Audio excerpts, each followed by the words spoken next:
Welcome to the next edition of the Cerini Nonprofit Connection. Each month, we try to bring you leaders in the nonprofit sector to share advice and insight.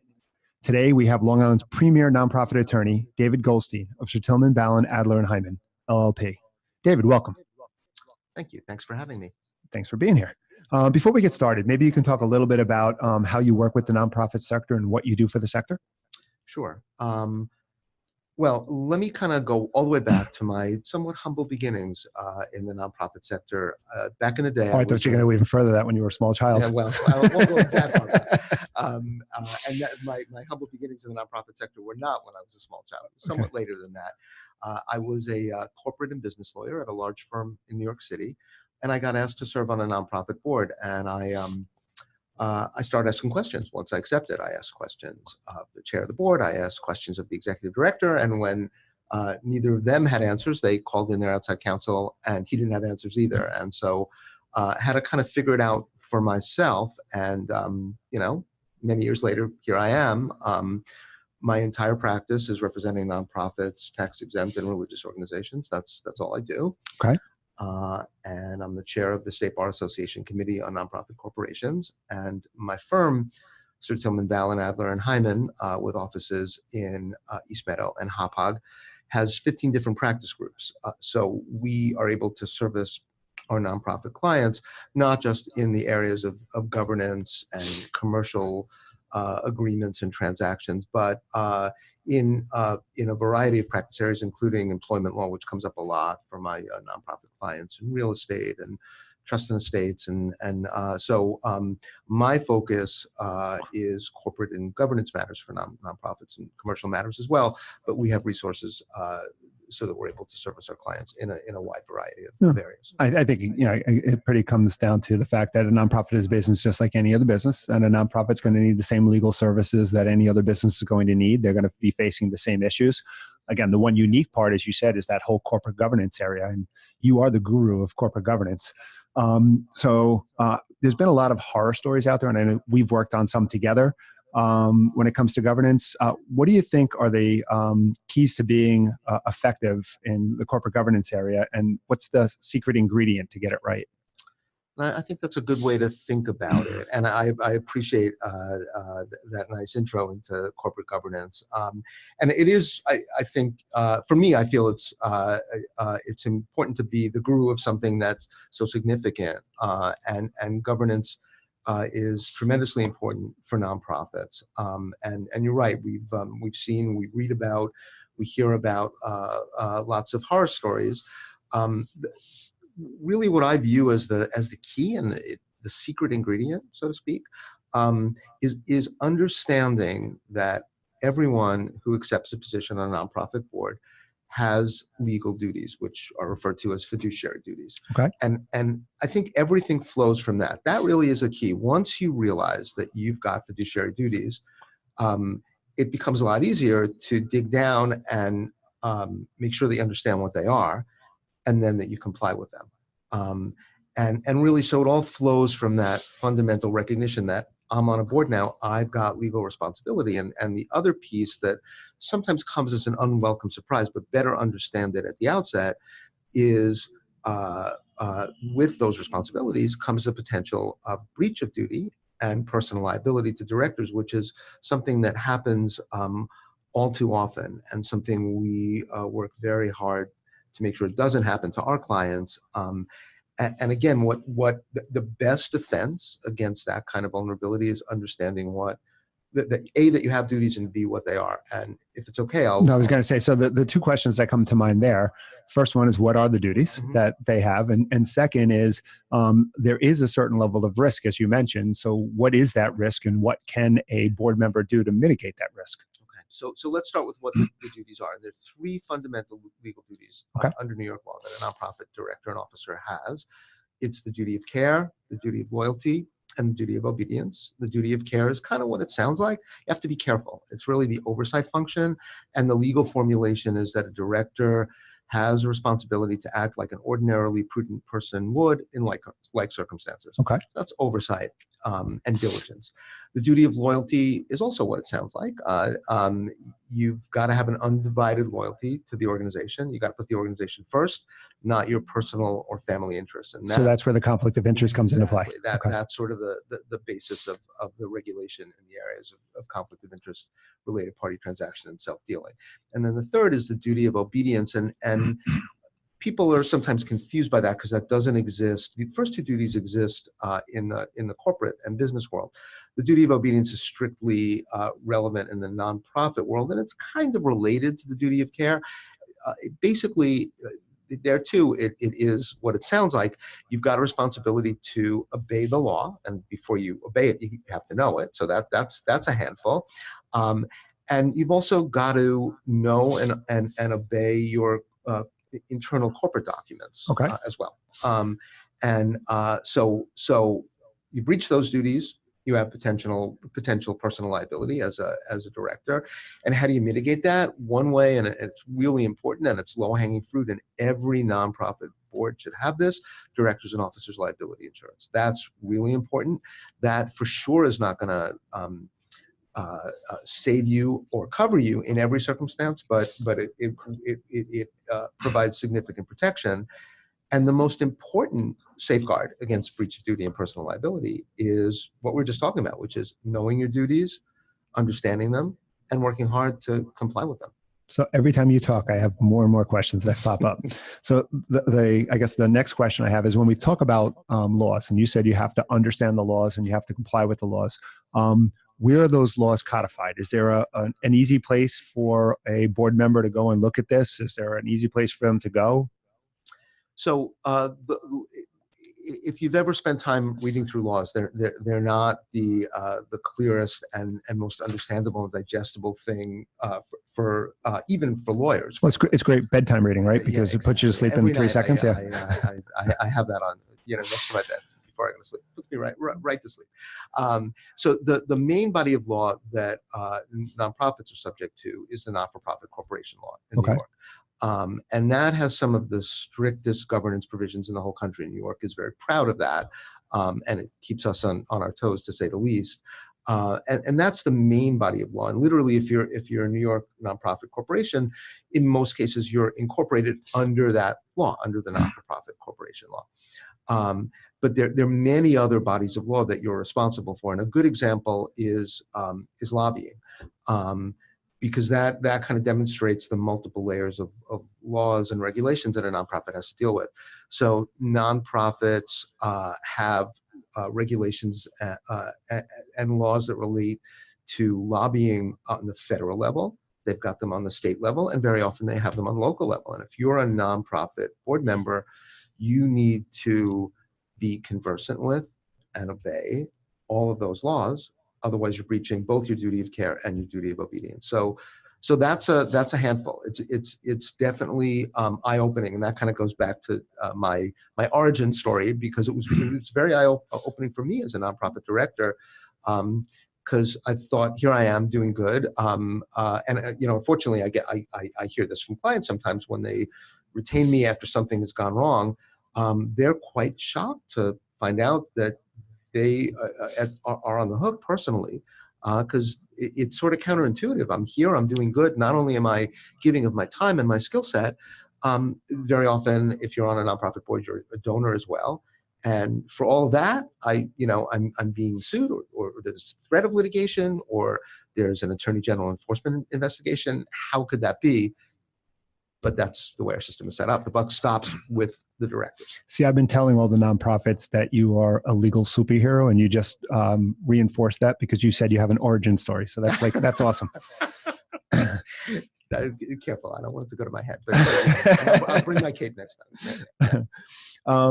Also, when you talk about some of the different laws, and you kind of gave an example. I mean, there's so many places where similar things kind of can trip you up. I mean, you got the gaming regulations in terms of you're going to be doing any form of raffles and things like that a lot of nonprofits just don't understand. There's the whole mailing of raffle tickets, because that flies in the face of some of the legal rules regarding sending gambling through using federal mail for gambling. So there's just so many different places that people can be tripped up. And so the key is really, and again, it comes back to what I was saying earlier about my own experience, is being alert to the fact that you're responsible, and so you better be asking questions, and you better be attending board meetings, reading materials, and putting your brain to work to analyze and ask questions, and again, that's there you go. That's the duty of care. So when you're talking about how a board member can mitigate risk, and you mentioned that D&O insurance is one, do you see a lot of nonprofit organizations providing indemnification clauses for their board, so indemnifying them if something goes wrong, the nonprofit's going to step in and take responsibility, or that's not something that you definitely say, or does that even work? It does work, and I would say the vast majority of nonprofits that I run into in various forums and capacities have indemnification of their directors and officers. But again, like with directors and officers insurance, there are limits. There are limits under the law as to how far the indemnification can go. There's certain acts that if you're responsible for them, whether you have a written indemnification that covers it or not, the law doesn't allow the corporation to indemnify you. So there are limits to indemnification. It's not a cure-all. None of these protective mechanisms like D&O insurance and indemnification are going to get you off the hook every time. That being said, if I was a director, and I was, I wouldn't be on a board unless there was sufficient D&O coverage, okay, and unless I was indemnified. Because again, here I am giving of my skills, my time, my passion, probably my money. The least that I could expect in return is whatever protection the organization can give me, so that I'm not personally on the hook if I'm doing a diligent job. And that the most significant protection against the personal liability that directors and officers could have is doing a good job, following those three duties, understanding them, following them. If you're careful, if you're obedient, if you're loyal, chances are you're not going to have a situation where you or anyone else on the board breaches their fiduciary duty and causes damage to the organization. And that's why it's important to surround yourself with people like you who really understand what the rules and regulations are. That is really important, and not only meet people like you who understand from an accounting perspective as well, and I think it's easy to say I used to peg a percentage. Now I won't. I'll say the clear majority of my work in my practice is cleaning up what well-meaning lawyers and accountants have managed to bollocks up because they didn't really understand what they were getting into. And so very often nonprofits have people on their board who have some accounting skills or legal skills or who do work for them, and that's wonderful. But if you're not conversant with the legal requirements or the accounting requirements that are applicable to nonprofits, things are going to get screwed up pretty quickly. And so, I can unequivocally say that the vast majority of my time is spent fixing what very well-meaning people manage to screw up. So before we move on and I ask other questions, let me just ask, because I know you probably have a whole lot of really cool horror stories out there of things that you kind of stepped into that you had to clean up. You want to share like one or two horror stories with us that could really be, I mean, no names of organizations or anything, but just scenarios in terms of, what happened and the impact it had, which these are probably all things that people can easily fall into the trap of. I think a fact pattern that I've seen quite a few times, and I know it's not only me, because if you look at Attorney General enforcement actions, you see this fact pattern as well. It's personal relationships on a board, and it's trust, and over time that trust comes to supplant oversight and diligence, and so all of a sudden there's some sort of an embezzlement or financial scandal, and the last person that anybody expected would have been responsible for this is the person that's responsible. It's like, wow, Bob did that? Yeah, exactly. And we've known Bob for 20 years, and we've known Bob's family for 30 years. And for most of that time, Bob was wonderful. But something happened and wasn't wonderful anymore. And there are, so we talk maybe at the 10,000-foot level about the duties and responsibilities, duty of care, oversight. But there are ways that that those have to be implemented, including having sufficient internal controls and policies and procedures to make sure that, notwithstanding the fact that we know Bob, we love Bob, we trust Bob, and Bob has been trustworthy for 20 years, that if it's 21 years and something has happened with Bob, that the organization can't be damaged because there are internal controls in place that will protect the organization, and that's part of our fiduciary duty. And literally, you can find lawsuits, and I've seen them, where the individuals on the board, all of them are sued because of their failure to fulfill their oversight responsibility, literally being asleep at the wheel because they either didn't understand that that was their function, or they were too trusting, or a combination of both. Yeah, so to put in perspective, the board sets policy. The management puts in place procedures to ensure that the policy is met, but it's still the board's responsibility to monitor that those procedures are being effectively done. And that's where that control environment and making sure that the control environment is effectively working. Right. And, so cool. and on that note, I think it's important to note, because there are financial improprieties at all size nonprofits. And so the rules that apply, the duties that apply, the laws that apply to large nonprofits, by and large, also apply to small nonprofits. So even if you don't really have a paid management, a paid staff, a paid executive director, if it's an all volunteer organization, the board is still responsible for not leaving Bob in charge of everything, so that, one day it's not there anymore and Bob is gone. Right. So these legal duties, these potential liabilities apply across the board, no matter what size the organization is. And it's never an excuse that A, we didn't know the law, B, we're so small we didn't think it would apply to us. None of that is going to get you anywhere if something goes wrong. So you mentioned before that the nonprofit law is the main document, that the New York nonprofit law is the main document that where the laws are codified. But what about the Nonprofit Revitalization Act? What is that, and how does that come into play with all this? So the Revitalization Act went into effect in July of 2014, which is a long time ago now, but it has had a tremendously significant impact on the nonprofit sector. In what way? So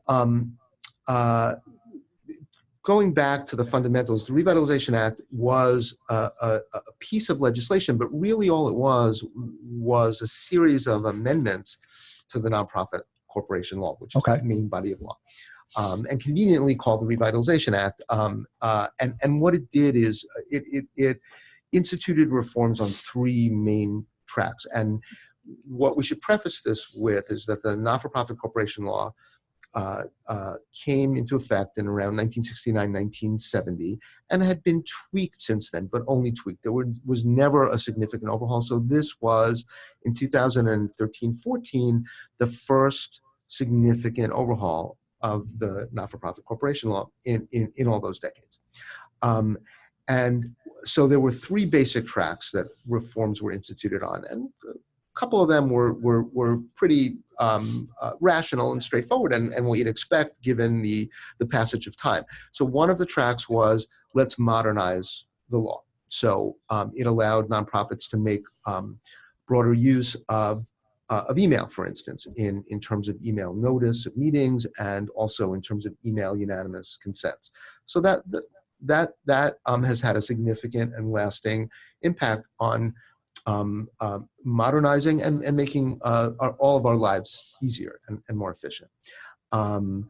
The second track was to eliminate unnecessary burdens that affected nonprofits. So it was determined that a lot of the hoops that nonprofits had to jump through to form, but once they were formed, to change, like an amendment of your certificate of incorporation if you're a charitable nonprofit, which required both the consent of the Attorney General's Charities Bureau and the Supreme Court, or other corporate significant corporate actions like selling significant assets, which also required that dual level approval, Attorney General and Supreme Court. That was simplified to reduce the burdens, and so not only is incorporation initially easier, but it's easier to make these changes. And basically the very easy resolution there, which I'm sure the Supreme Court in New York appreciates as well, is that the Attorney General is allowed to give these approvals by themselves now. Okay. And you can wind up at the court as well if the Attorney General passes and doesn't want to be responsible for giving the consent and asks you to go to the court, or if the Attorney General doesn't consent, you still can go to the court. But by and large, most of these approvals of corporate changes and dispositions of assets happen at the Attorney General level, and that's been a very helpful change. So those are the two most rational tracks. But the one that kind of snuck up on everybody was the third track of changes under the Revitalization Act, was to enhance fiduciary duties of nonprofit directors. And that was a big priority for the Charities Bureau, which was basically the government agency that wrote the Revitalization Act provisions and together with the legislature and helped shepherd them through. And so the way we see the enhanced fiduciary duties, and I think you may have alluded to it earlier, in the conflict of interest provisions that apply and the related party transaction provisions that apply to nonprofits. And those are provisions that not only, so put most simply, prior to the effective date of the Revitalization Act, July 1st, 2014, a New York nonprofit didn't even have to have a conflict of interest policy. There was no legal requirement to do that under New York law. As of July 1st, not only do you have to have a policy, but the policy has to meet the very demanding requirements and procedures mandated by New York law. And just parenthetically, many nonprofits around the country, and certainly in New York, prior to the Revitalization Act, used the model conflict of interest policy promulgated by the IRS. Why not? If the IRS's lawyers have been kind enough to provide us with a sample policy, so let's adopt that.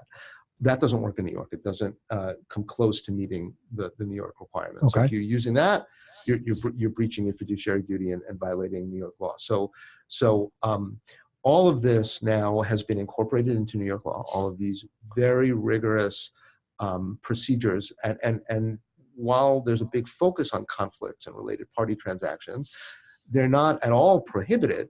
In fact, there are many related party transactions that we want nonprofits to be able to engage in because they benefit the nonprofit. But that's the key focus, the benefit to the nonprofit as opposed to the personal benefit. Right. So the Revitalization Act provisions don't ban conflicts. They just provide a roadmap for how to analyze them and make decisions about them. One of the things we've seen, and I'm sure you've seen this too, is that you have a set of bylaws that was created probably before the Nonprofit Revitalization Act. And, as you've said in the past, every organization should go back and be looking at their bylaws on a periodic basis and to make sure they're in conformity. But organizations have kind of created this conflict of interest policy when there was already one in their bylaws, and now the two of them aren't talking to each other. Right. That's right. And so that's an issue. The other one of the other areas to really keep an eye on is because these provisions, and the Attorney General has stated, and I wholeheartedly concur, that the provisions with respect to conflicts of interest under New York law are the most demanding of any jurisdiction in the whole country, and they're mandatory. So one can't get a conflict of interest policy that meets the statute, and then after that's drafted and adopted, over time, start making amendments that appear completely rational to the board members who are proposing them, but they're moving away from the very strict mandates of the statute. And if if for a moment one thinks that these provisions don't have tremendous practical impact, you need look no further than the newspapers and TV, because they're in the news a lot. Even looking as well, let's start with the news. So the Trump Foundation litigation, an enforcement action brought by the Attorney General's Charities Bureau, is very heavily grounded in breaches of conflict of interest and related party rules under the not-for-profit corporation law. And we can see that because those are public documents that are available. I haven't seen, and I have no inside information other than what I've heard about and read about in the press on the Attorney General's investigation into the NRA. But from what's been reported in the press, that also implicates lots of conflict of interest and related party transaction rule breaches that the AG is looking at, that, according to the press, may have occurred with the NRA. So these things are in the press a lot. If you look at Attorney General enforcement actions, even the ones that don't make it into the press, you'll see that they're rife with breaches of these provisions. And even more than all of that, how I see it in my practice is that in private disputes involving nonprofits, either between board members or a member and a director, or whatever the parties are, these kinds of breaches of these very detailed and demanding provisions, which are now enshrined in the not-for-profit corporation law, are ammunition that get used all the time, either in threatening lawsuits or actually bringing lawsuits. And in our practice, one of our practice groups is a litigation practice group, and we have litigators who I work with in our firm who specialize in litigations involving nonprofits, and we see both on the plaintiff side and on the defendant side these provisions being used all the time in the context of nonprofit litigation, as well as the public enforcement stuff. So this is really important for nonprofits to really understand the regulations and the rules, because this is one of those key areas where nonprofits trip up. That's right. And so yes, we should follow the rules because those are the rules, and we have a fiduciary duty to do it.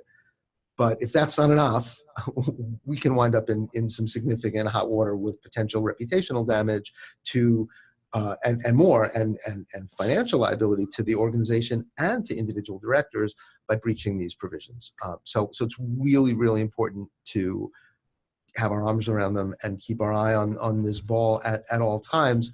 And it's not so easy. These are very, very complicated provisions. So complicated, so much so that if you run into any of my clients, they'll tell you that when I draft the conflict of interest policy for them, I insist on presenting it to the board and explaining it to the board, and I hand them an electronically highlighted conflict of interest policy so that we can, because the provisions are so complicated and dense that it's really important to kind of pull out some of the core concepts so that the board can really understand what their responsibilities are and what they need to do going forward.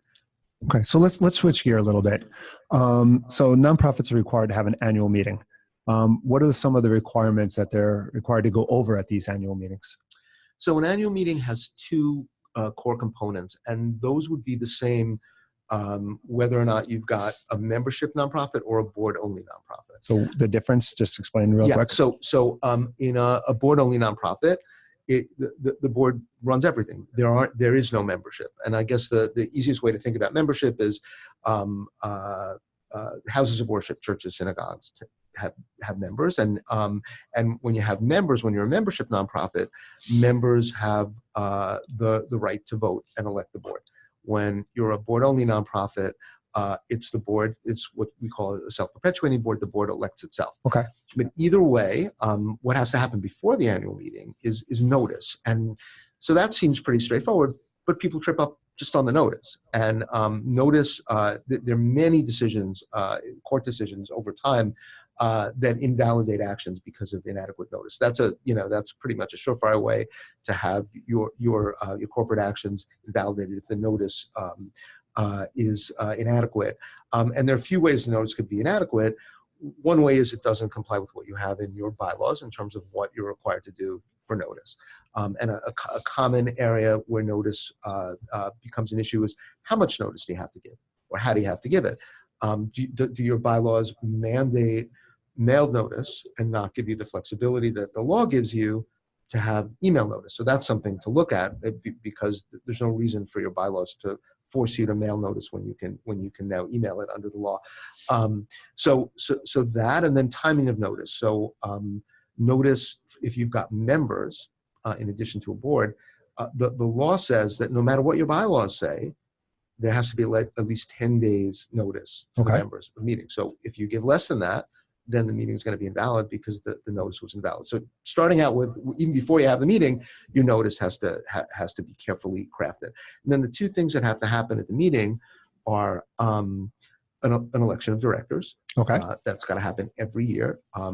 Boards can either be elected in toto every year, so the whole board, everyone is up for election every year, or what most nonprofits do is they have what's called a classified board. So the board is divided into more or less equal classes. It can be, most commonly it's 3, but it can be up to 5 classes. And so if you have 3 classes, basically a third of the board is elected every year, and everybody has a 3-year term.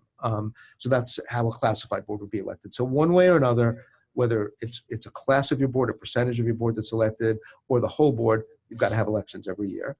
And then the other thing that's tremendously important, and you'll know this because of your nonprofit accounting practice, is the annual report, the annual financial report. That's mandated by the not-for-profit corporation law, and that's tremendously important. And there are all kinds of rules around that in the statute in sections 519 and 513 of the law. There are requirements as to what has to be in that annual financial report.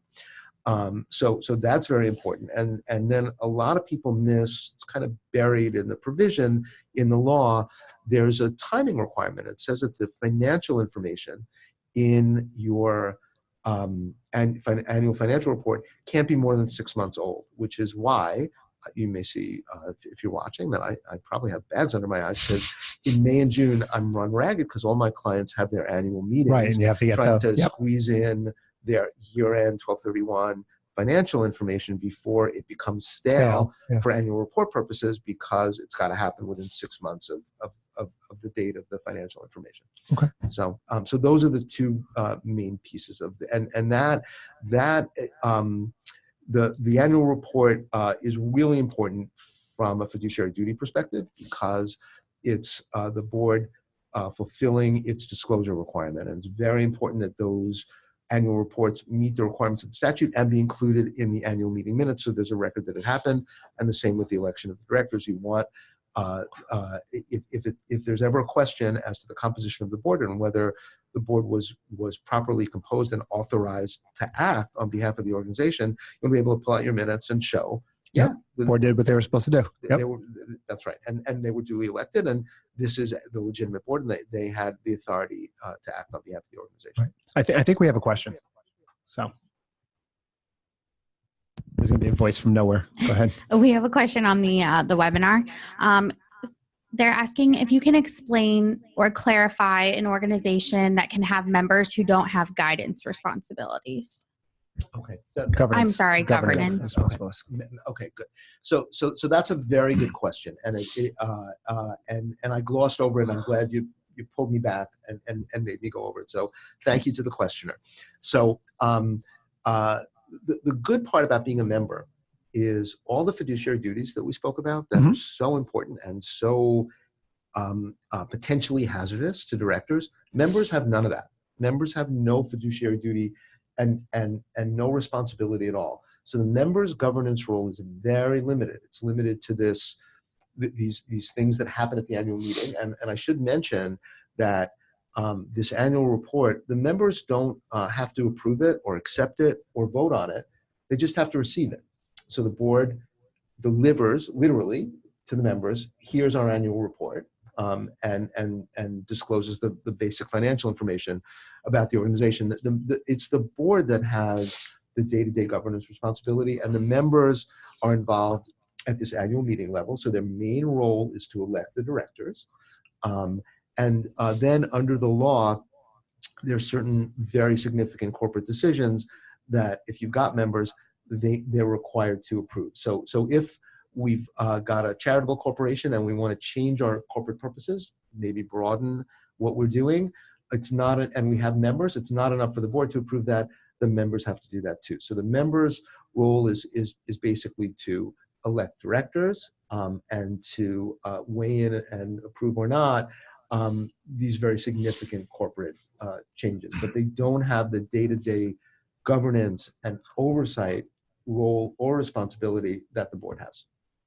So we've talked about the board, we've talked about members.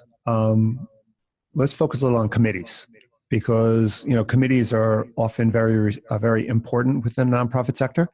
So let's kind of focus a little on committee. We want to talk a little bit about what types of committees, because there are different types of committees, and I'm not talking about a nominating committee and things like that, but I'm talking about like committee of the board or right. Committee. Good. That's good. And I'm glad you're raising that question, because this is one of the most misunderstood areas of the not-for-profit corporation law. And when I meet a new client and they ask me to just take a quick look at their bylaws and give them a sense of what how sophisticated they are and what level of changes we might need to make. The way I kind of cheat to do that and do like a quick initial assessment is I look at the committee section, but by gauging the extent to which the committee section tracks what the law requires in terms of how committees are handled, I can get a sense of whether the draft of the bylaws was sophisticated and sufficiently cued in. So there are two basic, and this was also a change that was wrought by the Revitalization Act. There used to be something called special committees, but forget about that because they're gone. The Revitalization Act eliminated them. So there are two kinds of committees under the law. One, Ken, as you mentioned, is a board committee. Mm-hmm. And that's what it sounds like. It's a committee where all of the voting members are members of the board. And there's a connection there to the fiduciary duties. So what you're saying, just to make sure we clarify, that the committee is a subsection of the board. That's right. So it could be the whole board, or it could be a smaller unit of the board, but it's all board members in the committee. That's right. So, okay. So a subset of the board. So some subset of the board and at least 3 directors. You can have non-board members on a board committee. Sounds a little inconsistent, but you can, but they're not true committee members. They can't vote. So they can be consultants and advisors. So they provide advice, but but they have no fiduciary responsibility and no authority. They can't vote. So on a board committee, you have to have at least 3 board members. And only board members can vote. And those are the basic requirements for a board committee. The other kind of committee, which is where things really get confused, because frankly, this is a misnomer, and I'm hoping someday that we can convince the legislature to change this in the statute. There's a creature called a committee of the corporation. And that basically is a non-board committee. And on a committee of the corporation, you can have any number of people. It can be 1, it can be 50, it can be any number of people, and it can be either all non-board members or some combination of board members and non-board members. But here's the distinction.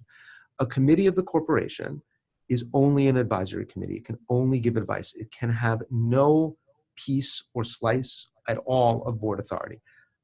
So no decision-making authority so you can't delegate to a committee of the corporation any piece of what the board. So a committee of the corporation isn't really binding on the organization, but a committee of the board could be binding on the organization. Exactly. Okay. And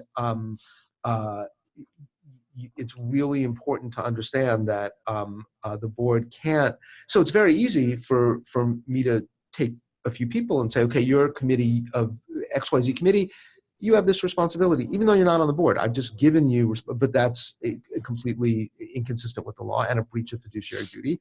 And those people exercising that responsibility are doing it outside of the law and outside of corporate norms. And everyone on the board is responsible for that. So I think you see that like an audit committee sometimes and finance committees where they're approving the financials and approving this, but theoretically, if I have an audit committee that's not a committee of the board, it should still go to the board for approval. Right, because here's my pitch to the legislature is that really we should change committee of the corporation to advisory committee, because that's what a committee of the corporation is, strictly advisory. And if you keep, that's sort of the device I utilize to kind of help my clients keep it straight. A committee of the corporation can only give advice. If it's not a board committee comprised strictly of directors, then all it can do is advise the board, but it can't make any decisions, and it can't bind the board or the organization in any way. And that's okay. Advisory committees can be very important, and there are reasons for having them. It's just very important to kind of keep the distinction straight and understand that there may be reasons why we want advice from people who aren't on our board, who could bring a lot to the table that in terms of skill sets and understanding that maybe our board doesn't have, and that's great. We just can't let them make any decisions. We need to know, and they need to know, that anything they do or say stops at advice. Okay. We're going to go to that magical voice again, because I think we have another question. Okay. This question is, if the organization has just approved their 990 in May, do they have to approve it again at their annual meeting in June? Good question, and I'm glad somebody mentioned 990s. So for those of you who don't know what a 990 is, it's the annual informational return that nonprofits are required to, tax-exempt organizations are required to file with the IRS. And one of the questions on the 990, there's a governance section of the 990, which is 990 is very publicly accessible and used in lots of different ways. And one of the questions on the 990 in the governance section is, what's the process of board review of the 990? And so that kind of gets back to the distinction between the fiduciary responsibility of the board and members. So if it's your annual meeting of members, the members don't have to approve the 990 at all. That's not part of their responsibility. The board, on the other hand, should approve the 990. And very often I see if you're a nonprofit and you're saying in the governance section of your 990 that the board doesn't review and approve the 990 before it's submitted, that's bad practice and makes the organization look like it's got bad governance.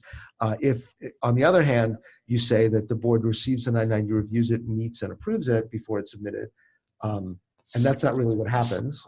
That's even worse, because that document is submitted under penalty of perjury. So the 990 is a tremendously important document. It's not only used by the IRS and the Attorney General as a fundamental aspect of enforcement actions. And again, you don't have to look any further than the Trump Foundation litigation. And if you read the Attorney General's petition against the board members, suing them personally for breaches of fiduciary duty, then the 990 is all over that. And misstatements on the 990, omissions on the 990. So that's a tremendously important document. And donors use the 990 all the time. I represent, in my practice, in addition to representing many public charities and organizations throughout the nonprofit sector, I represent a significant number of private foundations who donate to public charities. And those sophisticated donors use the 990s all the time. And just had a situation a week ago where a client wanted to make a very significant donation to a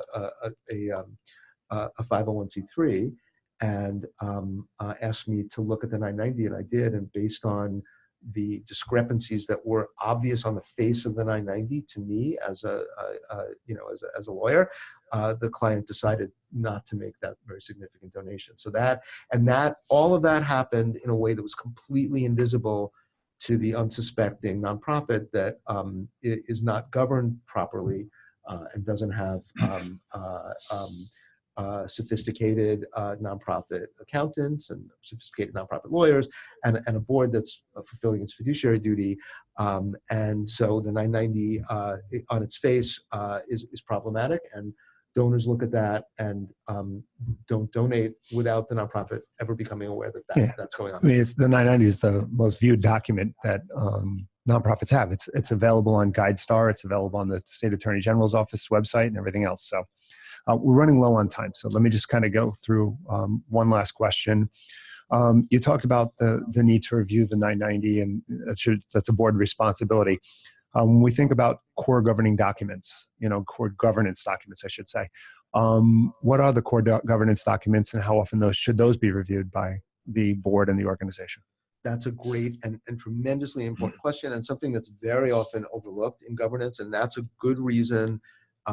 Harkening back to committees, we didn't get into specific committees, but it's a very good idea, and certainly a best practice for nonprofits to have a governance committee. Sometimes it's combined with the nominating committee, and it's called the nominating governance committee. But to have a committee that's responsible for looking at governance, and so your core governance documents are your certificate of incorporation that has your corporate purposes in it, and that's really important because that defines and very often limits the areas that you can be active in and that you could spend money in as a nonprofit. And then you've got your bylaws that have the internal rules for governing your organization. And for sure in New York, another key corporate document is your conflict of interest policy. So those are things that should be looked at all the time by a committee that is focused on that area, that has some appropriate skill sets for doing the analysis in that area, and that interfaces with your lawyers and accountants. And it should be looked at on a few different levels. Number one, are we complying with it, with these governing documents as an organization? Number two, do they comply with the law? And number three, how is it interfacing with the way we run our organization, and are there practical impediments that are unnecessary in those documents? Right. Is the quorum requirement in the bylaws too high, and we find that a few times a year we need to suspend meetings because we can't get a quorum, and very often the quorum, they're minimum quorum requirements in law, but they're pretty low. So very often a nonprofit's quorum requirements and its bylaws are too high.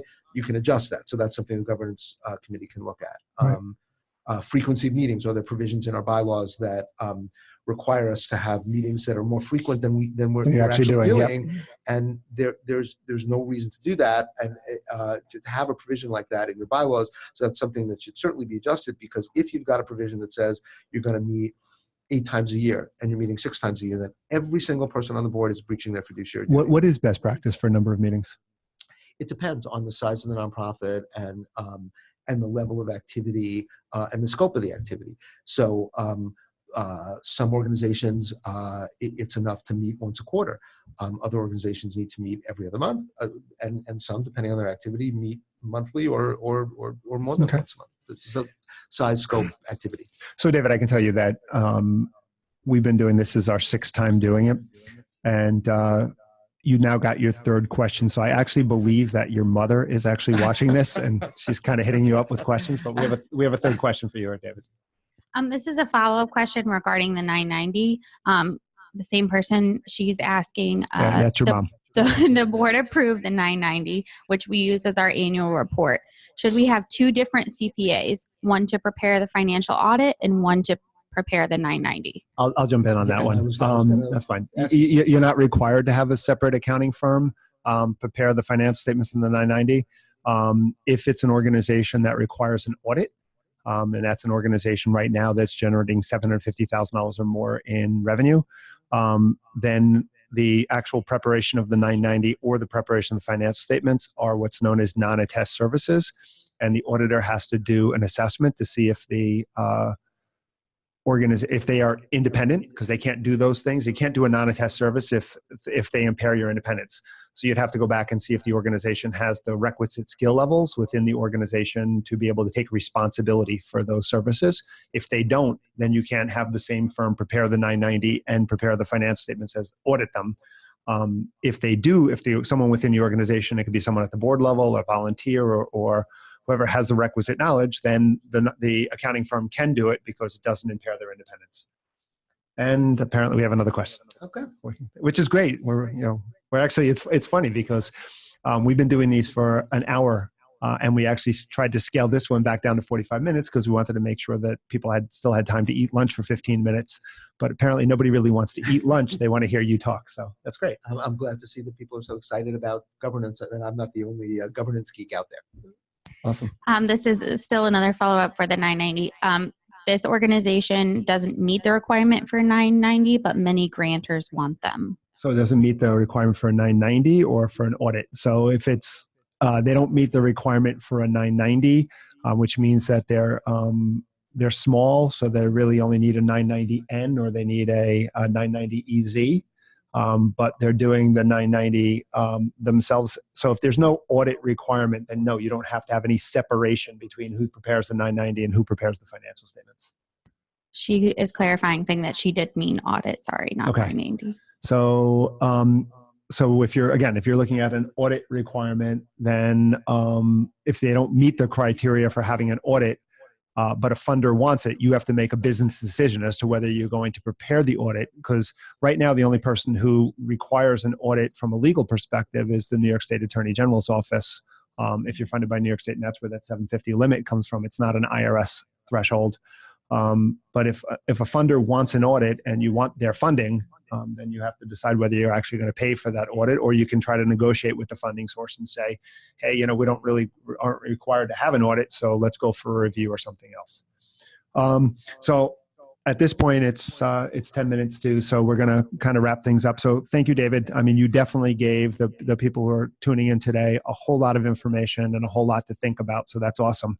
Really, really appreciate it. Thank you for having me.